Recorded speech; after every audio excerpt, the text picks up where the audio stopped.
একটু ধরেন না ব্যাপারটা একটু।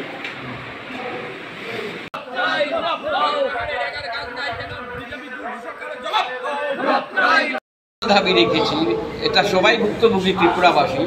ঘন্টায় ঘন্টায় বিদ্যুৎ যাচ্ছে, যেখানে বিদ্যুৎ যাচ্ছে যদি একটু ঝড় বাদলে যায় তাহলে দেখা যায় 2-3 দিন লেগে যায় সেই জায়গাটা ঠিক করতে।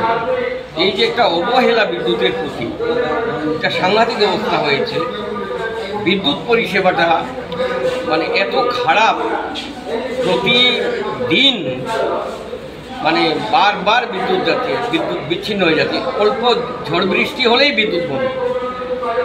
এই যে বিদ্যুতের দুর্দশা চলছে ত্রিপুরায়, আমাদের ব্লক এরিয়া তো সেম ঘটনা। তো আমরা বলেছি এটা যাতে ওই ডিপার্টমেন্টের নজরে আমাদের বিডিও সাহেব যাতে নিয়ে যান এবং একটা প্রতিকার করা যায়, তার ব্যাপারে আমরা এই আলোচনাটা করেছি।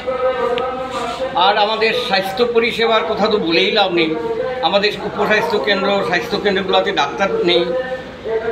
এখানে আমাদের রাজনগরে একটা উপস্বাস্থ্যকেন্দ্র 4 বছর আগে খোলা হয়েছিল, এখন পর্যন্ত এখানে পরিষেবাই দেওয়া সম্ভব হচ্ছে না।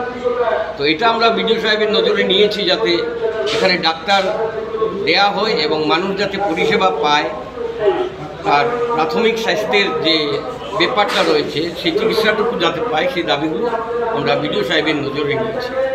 আরেকটা গুরুত্বপূর্ণ দাবি আমরা নিয়ে গেছি, গ্রামীণ রাস্তাঘাটগুলো সংস্কারের অভাবে দীর্ঘদিন ধরে ভাঙাচোরা হয়ে আছে, সেখানে যোগাযোগ চলাচল করার ব্যবস্থা নেই।